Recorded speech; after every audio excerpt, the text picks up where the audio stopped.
Thank you so much for quieting yourselves. So we're here to talk about the future of learning.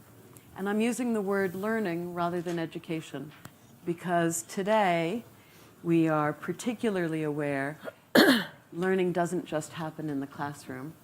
It happens formally and informally, in the home and at school, and increasingly using different media through books, through play, through computer-mediated conversations and interactions with computers. And we're going to be talking about the whole range of those kinds of learning, and perhaps why today might be a particularly privileged moment to let go of some of the ways we've assumed learning happens and to change learning for the better in the future.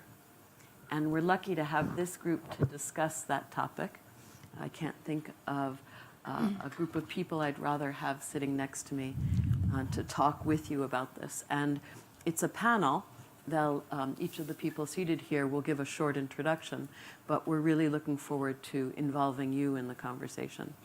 So Hetty is the Vice Chancellor of the University of Cape Town. University of Cape Town, thank you. And a person who has really changed the nature of education in her country and has thought about this topic a lot from many different angles. John is the president or CEO? CEO of the Lego Foundation, and has really ensured that the world remember that learning doesn't happen when you start reading books, but when you pick up your first toy as a child, or your first stick and make that stick into a toy. Andrea has the unenviable position of having just won the Global Teacher Prize for Best Teacher in the World.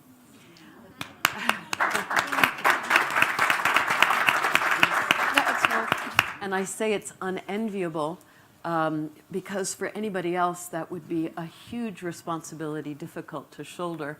But having met Andrea at the ceremony where she won that prize last spring, and having seen her since take that so easily in stride that you can see why, in fact, she is the best teacher in the world. And you're going to leave this room feeling that you've learned from her as well as from everybody else. And Hadi is the CEO of code.org. He launched this initiative to ensure that young people learn to code, learn to program. And he has strong views about where that kind of learning should exist in the educational system and outside of the educational system. So I don't want to take time away from the panelists. I'm going to ask each of them to speak in this order. And then I'm going to pull out some of the points that we've heard and then ask you to bring your perspectives to bear as well. So Hetty, would you like to start? Yeah. I mean, I think the topic of today, a new kind of learning, for me raised two questions with two key words, new and learning. And I thought, why are we talking about new? Is it as a result of the fourth industrial revolution, the rapid changes happening in technology, or is there something else? My view is that we needed a new kind of learning anyway, even before the fourth industrial revolution. And then the second word is learning. I think that for me is an important word because it sort of challenges the idea of learning. There's a perception that learning happens only when teaching, when there's a teacher, and also it happens only at school. And actually, there may be disadvantages to allowing learning happening that way only. So for me, the new and learning are key. And also they raise questions about what are we learning? What are we learning? Previously, when there was, many years ago, when knowledge was not so accessible, it was about knowledge. But actually, it's no longer just about access to knowledge, because actually you can get access to knowledge anywhere today. So the fact that you know that 4 times 12 is 48 is actually very irrelevant. It doesn't mean anything. From here on is what do you do with it? So it's no longer about what you know. It's how do you navigate the knowledge that you have. There's a lot of knowledge out there. It's about what you do with it. So I think that the new kind of learning for me is about why we need the new and what's the learning. I think I look forward to having more conversations about that. I think it's a challenge to basic education. It's a challenge for us as universities, because if there's access to knowledge is so easy, what is it that we teach at schools? What is it that's in the curriculum? And why do we teach it? And let me just say also that the newness can also be critiqued in this way that, I'm a mathematics professor, and the moves in what we teach has changed. I mean, when there were no calculators and when calculators were not so accessible, it was important that children know multiplication tables. And we used to memorize them in school up to whatever level. Then calculators came, and that was important, but not so important. And calculators became more and more sophisticated that now you can do things with it. You can solve it. You can graph on a calculator. So teaching children to graph, to draw a parabola, suddenly was no longer that important. It was, what is it? Is it just about drawing the parabola? Or what is it that they're getting from the exercise of drawing the parabola? So what's the skill that you're teaching there? Because they can press a button and get a parabola from a graphing calculator. And also what you ask them then when you assess, it also goes with what were you teaching, and so what are you assessing, because you can get it at the press of a button. Now with machines, it's going to be even worse. What is it that can be automated, that they don't need to know anymore? If we're teaching them, what's the skill that we're teaching them beyond just the knowledge of being able to do factorization? What is it else that you're doing? It's a wonderful way of talking about learning, because you're talking about the role of technology in learning, but you're also talking about the role of the body in learning. Yeah. Why is it that we draw? What does drawing do for our minds? And in fact, one of the really most famous theorists of children's development, Piaget, has said that our first representation of the world is a representation through our body. And so it's that action of drawing the parabola that brings into a young child, and clearly older children and adults as well, that kind of knowledge. And John, it seems like a good jump to you to talk more about that. Sure, yeah. If I can draw on another famous educationalist and someone that's very central to our philosophy within the LEGO Foundation, Seymour Papert from MIT, who came up with a famous saying about children being natural-born learners. And rather than pushing children to be more like adults, then we might be remembered that to be great learners, we should be more like children. Now, I would say rather than, I could perhaps rephrase that in current terms to say, rather than pushing children to be more like adults, unfortunately, many of our structured learning processes are pushing them to be more like machines. The very thing that we know is ahead of them that's going to be a big competitor for their contributions in society. So we feel that there's a real urgency now ahead of us for this new kind of learning. One of the most viewed TED Talks of all times was by an educationist called Sir Ken Robinson back in 2006, where he put forward a proposition around whether or not whether our education systems are killing creativity. So this is not a new thing. This has been on the agenda, and the awareness of this has been around for some time now. But unfortunately, the pace of change that we're seeing in society is not commensurate with the evolution of what's happening around the children that is going to impact them as they emerge out of the education system. So we think it's absolutely essential that we start to embrace, as both a society and particularly within education systems, the need to change our approach to develop a breadth of skills for children, really focusing on how they become creative, engaged, lifelong learners. An important part of that is to ensure that the learning process is enjoyable, is something that they relish, that they want to participate in. Because it's not an optimistic life if you're told you have to be a lifelong learner and yet your learning environment is oppressive and repetitive and is not giving you agency as a learner to be able to develop in your natural way. So we believe that the methodologies are readily available to us, but what we have to do is broad scale embrace them and incorporate that child agency into learning environments more readily. Excellent. You've brought up some really important themes there. The theme of machines changing the future of work and also changing the nature of jobs. Mm-hmm. So we no longer expect to hold a job all lifelong and get a gold watch at the end of a long career. That's not going to happen.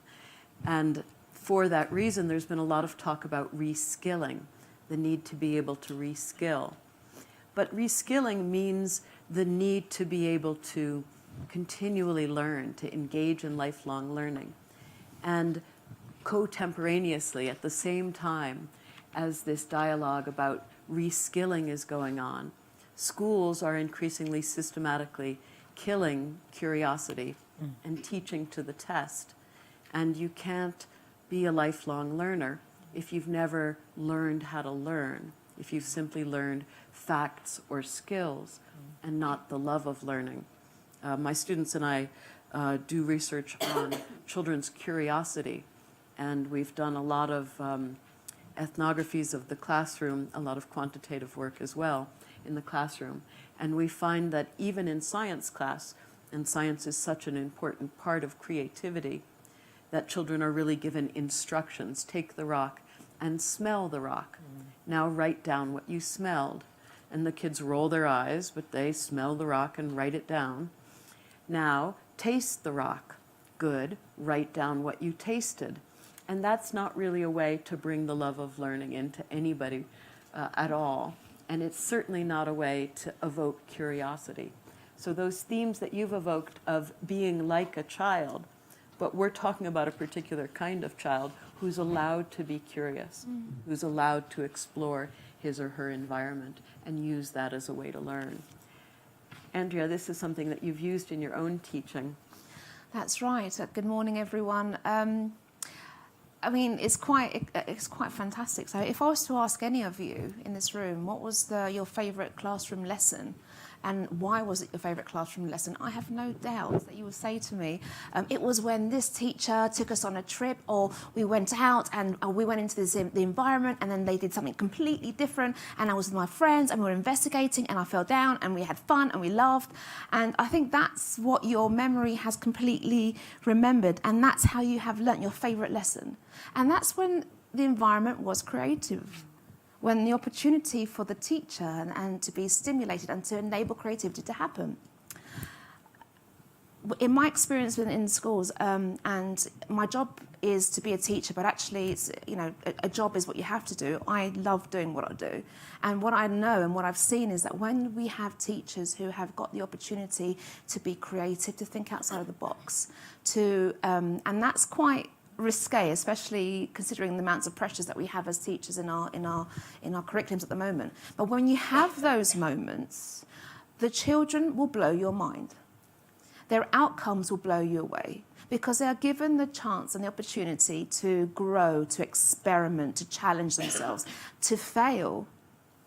And that's something where our children, we need to make sure that we hold on to, because there's something which the creative subjects I've found in school do, which not many of the others do, and that it gives them confidence. Now, if you're thinking about a teenager now, and I can honestly say, you will all agree with me, who wants to be a teenager now? No one, right? It's probably the most scariest thing ever. But unfortunately, and you're right to be thinking that, because the challenges which our children have are huge. They've got a lot of external pressures. They've got a lot of, restraints. I need to look like that. I need to be like that. I need to be watching this. I need to be wearing that. They don't know who they are. The biggest thing that we can do to help them with is to find out how to help them discover, explore, create, heal, fail safely. And we do that by making sure that we have got the opportunities to keep creativity in schools' curriculum and giving them the opportunities. And it's absolutely vital, if there's any educational ministers out there, that we do this, that creativity is there to stay. And again, a plea, please, from teachers all over the world. We can't categorize our children. We can't say, right, STEM is the direction for you. You must be a scientist. You know, that it doesn't work like that. Our children will probably be undertaking 4 or 5 different professions. So we need to make sure that whatever they do, wherever they want to be, they've got absolutely every tool they can have in their toolkit. And you're doing that by making sure that creativity is there to stay, not just in kindergarten, in the early years, but throughout their educational journey. Thank you, Andrea. So we've heard a number of challenges to school as currently conceived of, and I think we're going to hear one more from Hadi. Sure. Well, I agree with everything that folks here have said. And I first also want to say how delighted I am to be at the World Economic Forum. This is my first time. What an amazing place this is. But you know, there's so much conversation at the World Economic Forum about the future of work and you know the age of automation and what's going to happen to the jobs of the future. And all this talk happens about reskilling. It's a word you mentioned as well. And while we talk about reskilling, we don't even talk enough about the skilling, the first go-around skilling that students are going through. There's this talk about reskilling with the built-in assumption that we're going to teach them the wrong stuff for the first 12 years, and now let's reskill them. Now's the time to recognize that our world spends $10 trillion every year on educating roughly 1.5 billion students that are going through this industrialized school system, most of which was set up 150 years ago. Most of the places around the world, if you go to a school anywhere, you'll see people teaching the exact same concepts that were being taught 150 years ago. There's all sorts of debates about changing how we teach. There's very little debate about changing what we teach. Nobody's saying, should we still have 12 years of math, 12 years of reading and writing, and 0 years of computer science, 0 years of financial literacy? There's so many new subjects that you can teach that are more important for a child's ability to reach success, and also more engaging for their ability to enjoy school. And yet the debates on education ignore this question of what we teach. And we talk about reskilling them, just assuming that the what can't be changed. So my mission is to start a debate not only about changing how we teach, but changing what we teach. And my mission, obviously, as many people know, is to teach computer science in schools. But the reason to teach computer science isn't what people expect. It's not because we're going to need more people to become coders or because of the needs for cybersecurity or so on, but because every career, every industry, every field of science is going digital, and learning computer science will be just as basic as learning to read or learning to write or learning math, no matter what you want your career to be, for future nurses, for future lawyers, for future painters, for future architects. And then the second reason to teach it is because school is killing creativity. The industrialized school system teaches just the memorization to the test. It teaches you to graph the parabola. We're not asking, why are we teaching graphing the parabola? When will they use this? And if you ask employers what they don't want employees who can graph parabolas. That's nowhere on the list of what an employer wants. If you ask employers, they say they want creativity, collaboration, problem-solving skills, and digital skills. Those are the top 4 things employers ask for. And if you had to pick one subject that teaches all 4 of those things, it's computer science. There's no other subject that teaches all 4 of those things at once: creativity, collaboration, problem solving, and digital skills. So that's the reason I believe it should be taught in schools. That's great. This distinction between a skill and an ability, I think, is an important one. So in the traditional conception of school, we're teaching certain abilities. We're teaching math literacy. We're teaching reading literacy. We're teaching knowledge of history. And I wonder whether you're talking about an ability or a skill, Hadi. So for me, I actually think the most important skill or ability that students can learn is the ability to continue learning. We are done with a time where you study for 12 years or 16 years and then you work for some number of years. It's not this two-phased approach anymore. Adults are going to need to continue learning. If you graduate from university right now, the world in 10 years is going to be so different that you need to plan to do more learning every decade or every 5 years to stay up to date. And we can't know exactly what those things are going to be. So teaching how to learn and teaching a love of learning, those are probably the most important skills that school can actually impart on students. Which is why it's so important to make it creative, because then you want to do it rather than being told you have to do it to pass the test. I would say also problem-solving skills and the ability to rise above the challenges of the present and imagine the future.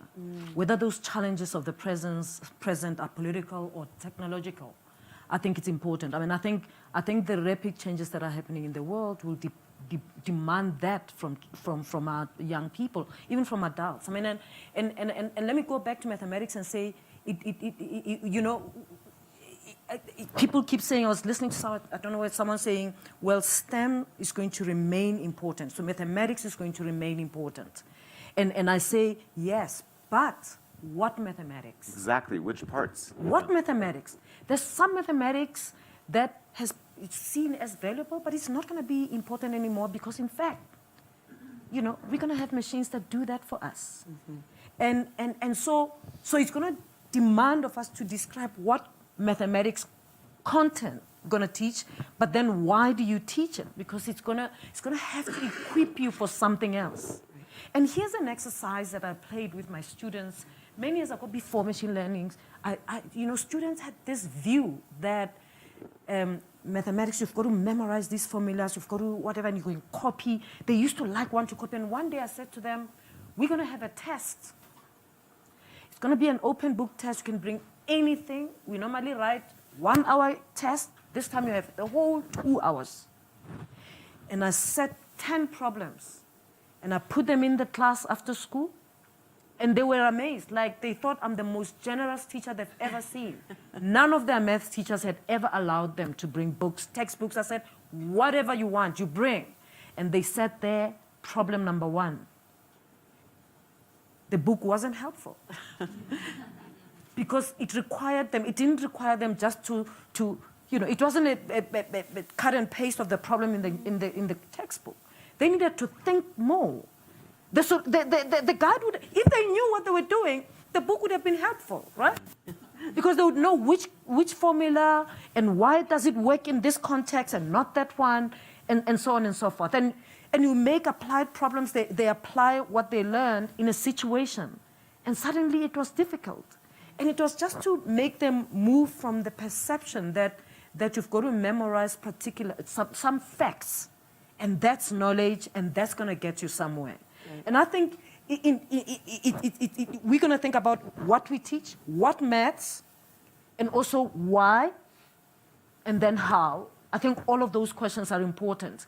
At the moment, much of our education is mainly you teach, you reproduce what you've been taught, and voila, you've got a certificate, then you expect a job. And when you get there to the job, the employer is not happy because, in fact, you can't do what you're supposed to do. And then they go back and say, well, university, you're not doing, you know. So we're going to have to rethink what is this learning, why do we do it, and for what? One of the gifts of a truly good teacher is to teach how to think. Yeah. To teach how to even conceive of the problem before approaching the problem. One thing she was saying that just made me think is, I question, everybody of us has gone through the school system, and you're familiar with the idea of taking a test and not having the books. What job or activity in the future beyond school would you ever be in where they say you need to do this, but you can't access the internet or a book? You can't reference anything. You know, unless You can't speak to anybody. You've got to do it yourself. Just do it on your own. There's example. nothing that is preparing you for it. We should rethink and say you have full access to the internet, and then come up with problems that challenge you with that access to resources, which will be higher level problems, which is what today's society demands. I had a lovely... Just think, just pick up on this meaningful piece. We have a wonderful partner that we collaborate with in Kenya in early childhood, and what they find is that the parents are just so focused in on, they want their children to read. They have to read, they have to read, they have to read. And their expectation is that the teachers will be teaching them to read irrespective of their age. And it's just most children are just not ready at that point. And there's been studies that have been conducted in New Zealand that shows that actually it doesn't give any advantage to start the formalized types of reading much earlier in a child's life. By the time they get to 11, if they're starting much later, they get to the same place because their brains have to go through the process of the wiring. So what our partner does is it gets the parents and sits them down and gets them all to copy out a Chinese character. And they repeat it and repeat it and repeat it until they can do it by themselves without being prompted. And then when everybody's so happy that they can copy this down, they then ask the parents, well, what does it mean? And then hopefully they get the realization that forcing children just to memorize and route learn and things, you've got to associate meaning. And that's why I think the linear approach that we have at this point in time, where we are still locked in an education system that was developed in order to produce factory workers, members of the military, or academic professors.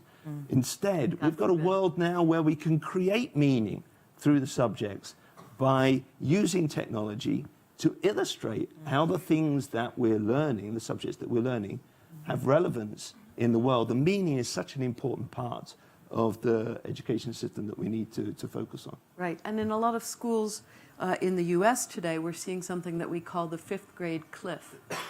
So when children are taught to the test, and they're taught to the test because schools are increasingly given funding as a function of how those children have done on the test.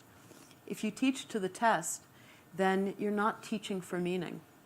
And what happens is at the point when you're 11 or 12 and you're asked to extract meaning, you don't know how to do that because that's not what you've been taught.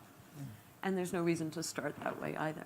And that doesn't just happen in the US, that's happening in I know in the UK. And the consequence of that is that when our students are then applying to go to university, they can't speak. They don't know, they're not able to answer the questions because they're almost like brainwashed to focus in one particular direction. But if we take a step back and think about those students who are taking their examinations, and they're sitting examinations, and in the UK, 20 examinations, 1.5 hours long, maybe 2, in the space of 3 weeks, I'm concerned about the mental health. I'm concerned about why are we doing this to them? What are we achieving? Again, it's what you said, Hattie, as well. It's you know, they will never be asked this in the next month, let alone in the next 10 years. So if I was to go back to your question, you said, you know, why are we here? You know, I want them to make sure that people are learning continuously. I'd say brilliant, yes, but also to remember that they are humans.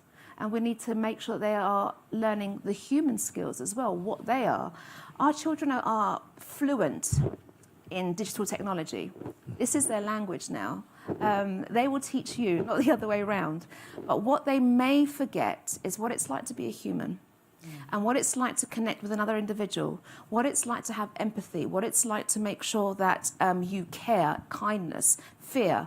And this is something which, whatever we decide to do, whatever we all decide to do, this is so vitally important now more than ever.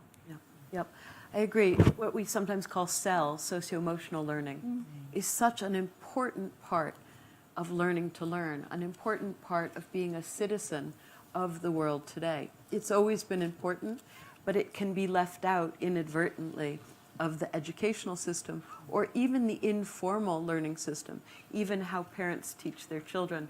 Someone asked me recently if I knew the best way to teach her 3-year-old to read. And did I think that putting tags on every object in the house would help the kid learn words? And in fact, my parents did that. They put tags on everything in the house. All I remember is that there were tags. I don't remember ever reading. Same thing with, has anyone ever used Cuisinart rods? Mm-hmm. So we used Cuisinart rods in my school. I went to an experimental school, and there were lots of excellent things about it. And Cuisinart rods, each color and each length represents a number. I don't actually remember the lengths. I only remember the colors. Yeah. So it did me no good whatsoever. So when you add blue and green, you get yellow. wait. And that wasn't really the point. Yes. But no one explained that to me. They just said, well, here's the blue one. And we can really easily get caught up in that kind of thing. Once again, here, I would draw a distinction between skills and capacities. And Andrea, you're bringing up the very important point that we want to ensure that our children, that all of us, have capacities such as love, empathy, curiosity, a desire to learn, ability to, or desire to make the world a better place, the kinds of things that make us good people and that help us learn in order to fulfill those goals. Here's the thing, I mean, the kind of things that make us good people. That's one of the things that's supposed to make us good people that doesn't pop up when we talk about this. Empathy, I agree with all of that list. And I keep thinking the knowledge command, the ability to command knowledge is going to be not as important as the ability to navigate knowledge that you will get out there, and ethical scrutiny is going to be key. Do you know what I mean? Absolutely. It's going to be key. Yeah. Because not all knowledge is equal. Understanding the inequity of knowledge is going to be key. It might help you to be more empathetic, but actually it might help you be able to make good decisions about what to throw out and what to run with, what to use, how, when, or not. And I think that's part, for me, that's a big part of the kind of things that make us human, in addition to empathy and so on and so forth. Because, and for me, that's actually what's bringing our world to its knees, to the ground. It's this little bit that's not there. The lack of a moral compass. Exactly. But what helps you do that? I mean, you know, what and we work with young people. I mean, I'm a vice chancellor of a university, 29,000 students. I'm welcoming 18 and 17-year-olds to my campus on Saturday. Tomorrow, yes. I land and I welcome them. And I keep thinking they're going to be with us for the whole 6 months. Can you imagine what they're exposed to? We're on the southern tip of the continent. They come from over 100 countries in the world. They're 18, they're 19, that we get the brightest because we're the top university in the continent. What is it that I need to tell them that's going to sharpen their ethical scrutiny? Do you see what I mean? Because they're going to have to make those decisions on campus. They're going to get political messages. They're going to get, you know, pseudoscience. They're going to get all sorts of things. And they've got to make, and I think that's part of what we, so it's the what, the why, the how. For me, all of that is important and what makes us human. Yeah, I agree with you. And there's a flip side to that. In one of the initiatives at the World Economic Forum is the Media, Entertainment, and Information Initiative. And this year, not surprisingly, there was a lot of talk in our meeting the other day about fake news and about a new sense of what it means to teach media literacy to young people and to adults. And I think that might be the other side of the coin, a moral compass and the ability to detect that which is good and that which is bad, to read between the lines, so to speak, in what's delivered to you as information or as entertainment or as news. Yeah. So this capacity, this notion of teaching for capacities instead of teaching for skills, or at the very least as a basis for teaching skills, I think one of those capacities that I see really underrepresented in the schools, and I wonder what, I'm surprised I haven't heard more about it, is collaboration. And when you said you're never going to be told, Hadi, you said you're never going to be asked to do something without a book, what I immediately thought of... Or without another person. Without another person, right, exactly. I had a wonderful conversation with the head of HR for a very, very large international company yesterday or the day before yesterday. And she was saying that she's struggling to come up with a new way of assessing the employees in her company. Why? Well, now they work in teams. But how do you assess a person in a team? And I thought, Well, we want people to collaborate. It's the same thing in schools. By giving grades to individuals and saying, don't copy other people's work, you're basically saying, don't learn how to collaborate and then go out into the world and be successful without knowing how to collaborate. And that's certainly a recipe for disaster. And of course, I mean, if you work in an educational institution, and it's amazing, right? As assessment, that's why I said this rapid changes are going to have impact also on how we assess. So exam halls, of course, it's individual, and children must put the books aside, and then, things develop. Okay, now you must put your phones aside because your phone is going to tell you the answer, right? Exactly. Now, technology develops. Now you must take your watch aside. Okay, so I was saying to some of my colleagues, what's next? What's next? Glasses. Do we have to check your glasses? Okay, now what's next? Buttons. I said, but this is not the issue. We're not solving the right problem, right? It is understanding what is it that we are assessing and how should we assess. Yeah. It's nonsensical. The next thing will be buttons. So we've got to think about what is it that we're asking. People collaborate naturally. If That's you how we look at all solve the problems. greatest innovations in technology or science, they're building on what other people have built on, using that to build up on top of it. And you early on mentioned that what Code.org is doing is trying to teach programming, and I really think we're trying to teach creativity and collaboration through computer science. And one great way to think about it is, imagine a school project where you and a team of maybe you and 2 or 3 other students are challenged to build and design an app. And it starts with what societal problem do you want to solve, how would you design your app, then doing the coding to make the app as well as the design for the user interface, and then maybe a discussion about the ethical implication of this thing that you release into the world. In doing that, you teach collaboration, you teach creativity. There is a skill of how to code that in today's language, which will probably be out of date in 5 years, but at least you learned how to pick something up to sort of communicate the dream you had and put it into reality. That collaboration and that creativity is so hard to teach in the subjects that the rest of our school system is trying to teach. And that is the reason to teach this stuff. And because it's so hard to teach, it's so hard to assess. Exactly. And I think that's the killer. Because creativity is very difficult to assess, to say, right, okay, how am I sure they have learned? As a result of that, then that's why it's not given the priority. Whereas the most important thing is the journey. And going back to the collaboration, actually, the best lessons I've seen in many schools, the best practice I could ever preach to teachers is when we see group work, is when you encourage learning from each other, not just in classrooms, but also on a teacher level as well.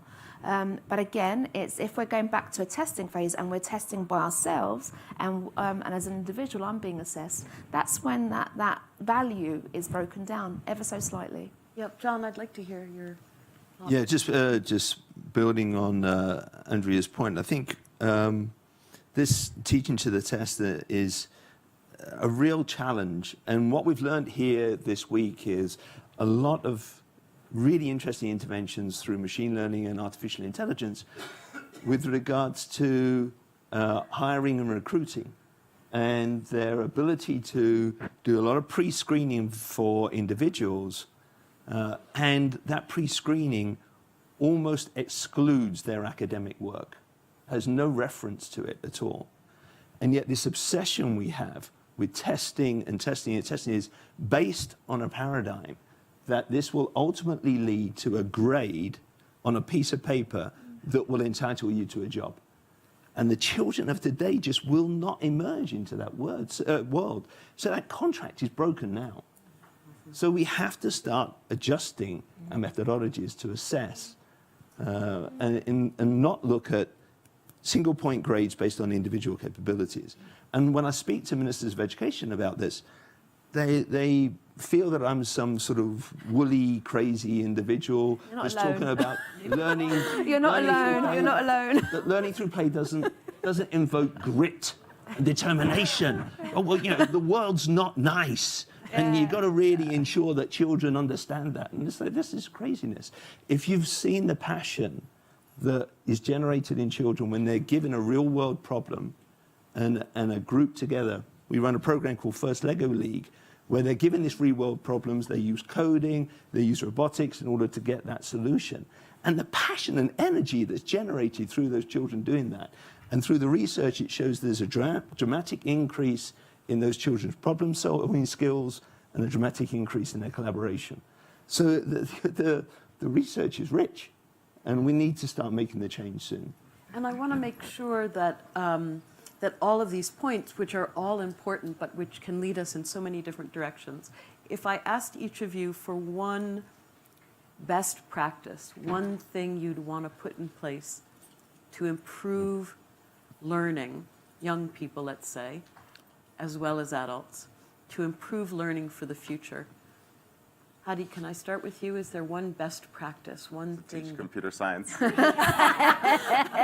And sign here. Amazing. I find that one a dangerous one, I have to say. Well, I would say more to teach computer science with a focus on Right. collaboration and Yeah, creativity. exactly. Because it's not about teaching coding. You know, computer science can include teaching machine learning or, Right. or some other aspect of computer science. For a decade, for almost a decade, my Seymour Papert's office was next to my office. And we would meet in the hallway, and I would tease him about what I called the Papert in the box problem, which was that kids learned amazing things from Lego Logo, for example, when Seymour was in the room. Less so when other people were leading the lessons.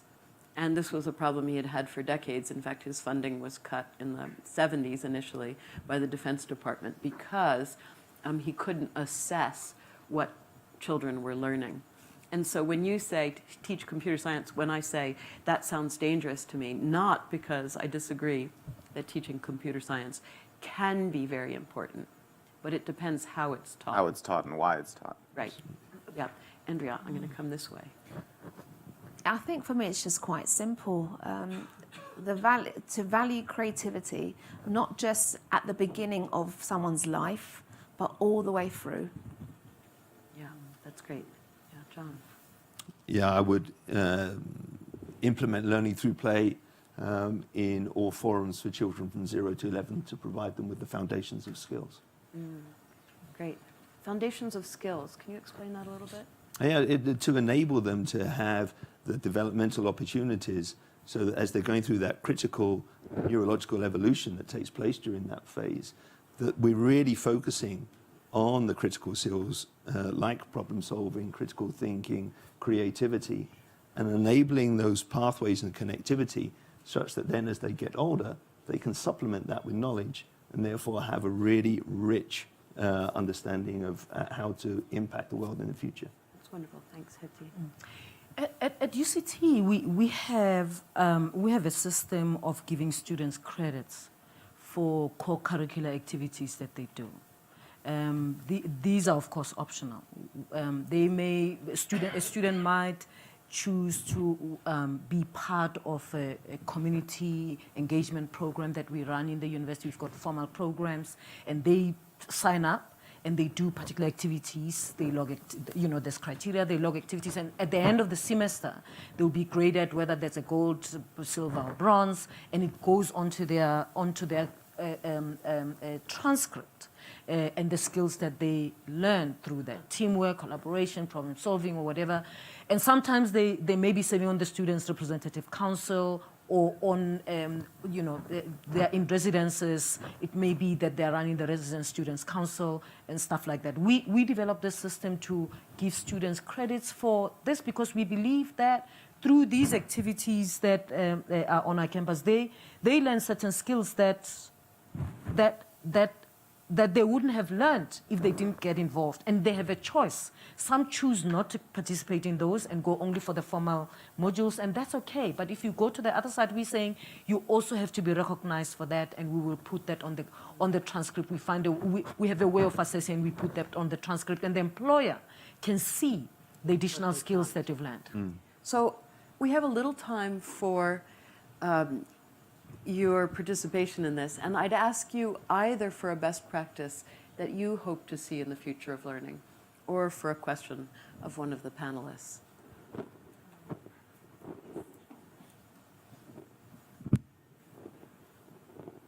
Do we have a? There's multiple questions. Yep.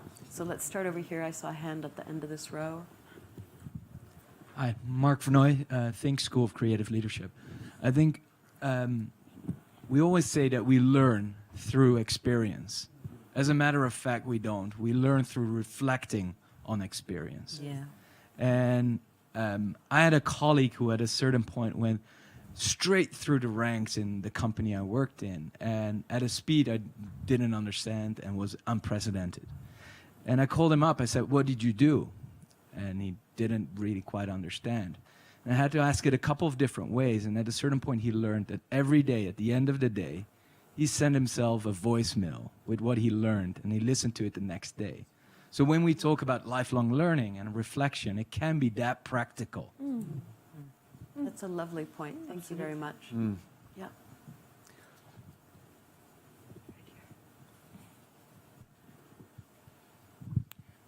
Hi, good morning.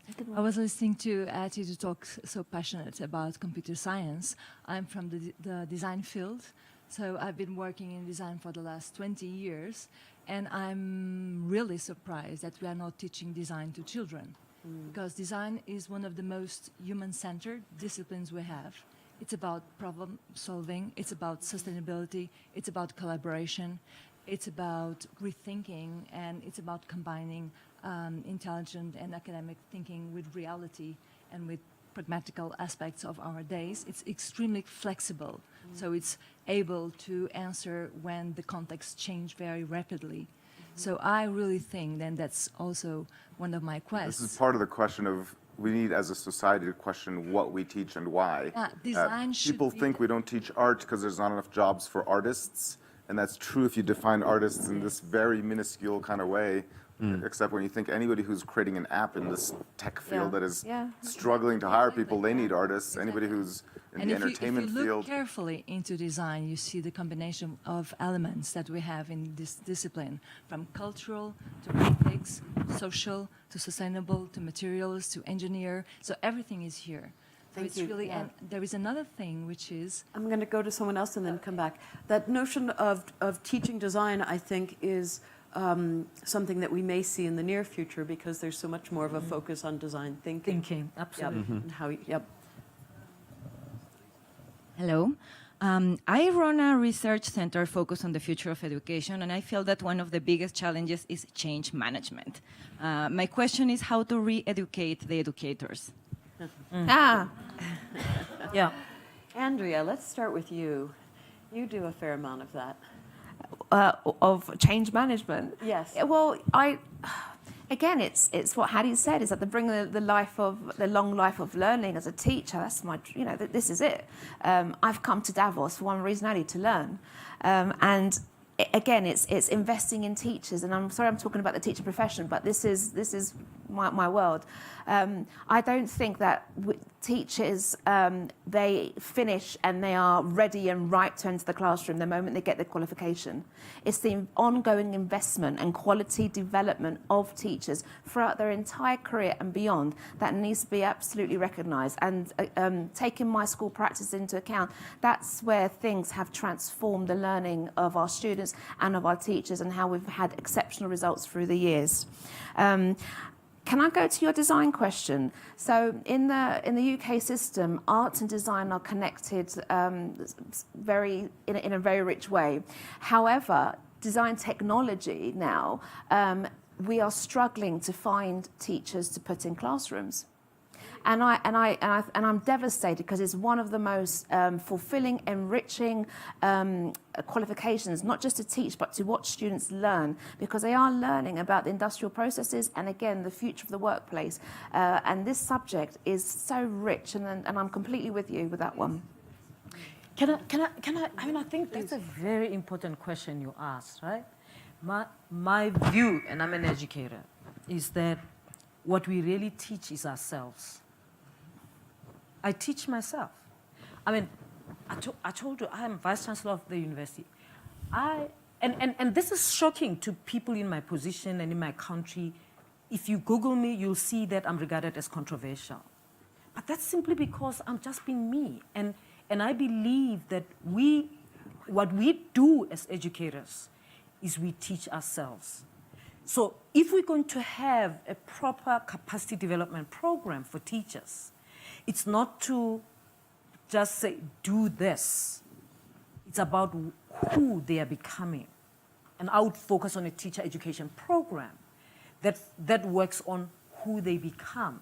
Because it's only when they become that they will teach it. So this, what we've been talking about, it's also, I mean, it reflects who you are, what you learn. So when I spend time going to residences, every week, every 2 weeks, and I'm in a residence, whether students are angry with me that week or not, and I go, and sometimes I walk and they say, sit down, we don't like what you did the other day, and I sit down and I say, give it to me. And my colleagues think it's dangerous. Don't go. But I think it's important to have the connection. They have to know that this is what we value, and this is what I'm teaching is me, and if they know that they can get it, and I think we should, and I also believe that children learn better from the people they love. The idea of a teacher as a scary person, or a person who's who knows everything, can never get anything wrong, is part of the problem, actually, in terms of teacher education, that the teachers can never say, I actually don't know that. Can we find this out together? And that research actually backs that up, especially for children who are at risk of not learning, either because they have a learning disability or they're in an under-resourced school. That bond between the teacher and the student predicts the best learning outcomes. And we forget that sometimes. We definitely forget that a lot of the time. Likewise with the bond between students.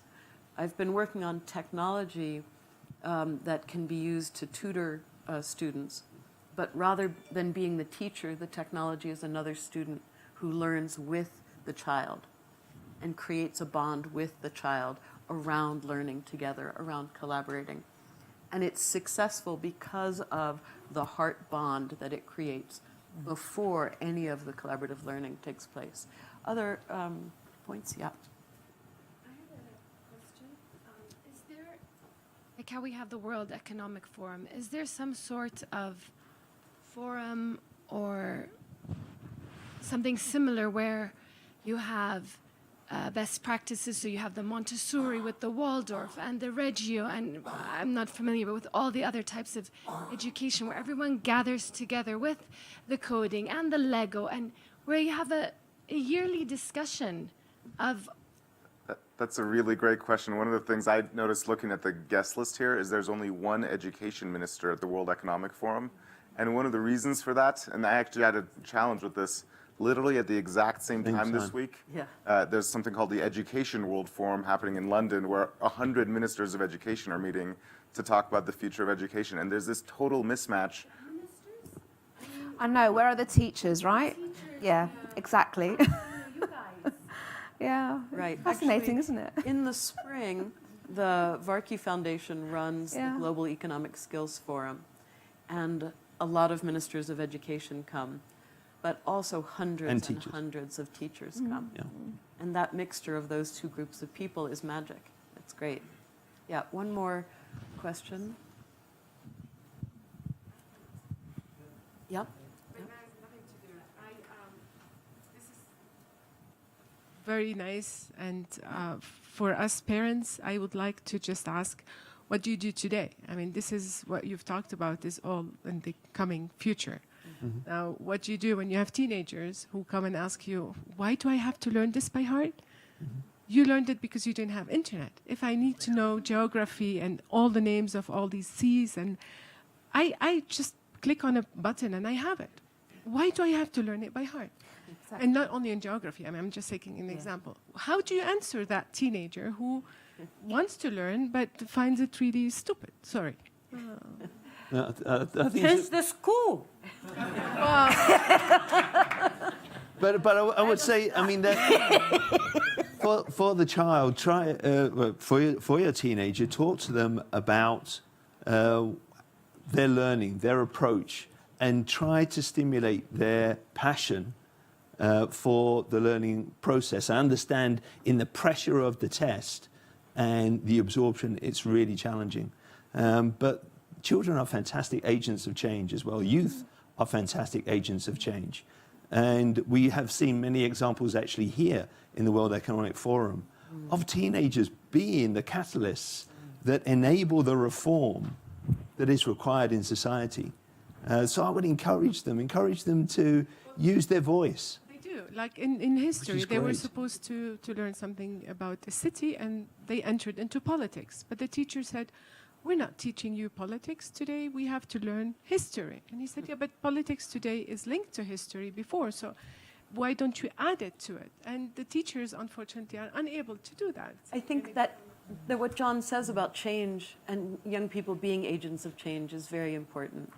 When I was a master's student in the UK a long time ago, I asked a question of the professor. I said, this theory that you're teaching us doesn't account for data from such and such a language. And he drew himself up and he said, Miss Cassell, in this classroom, I ask the questions.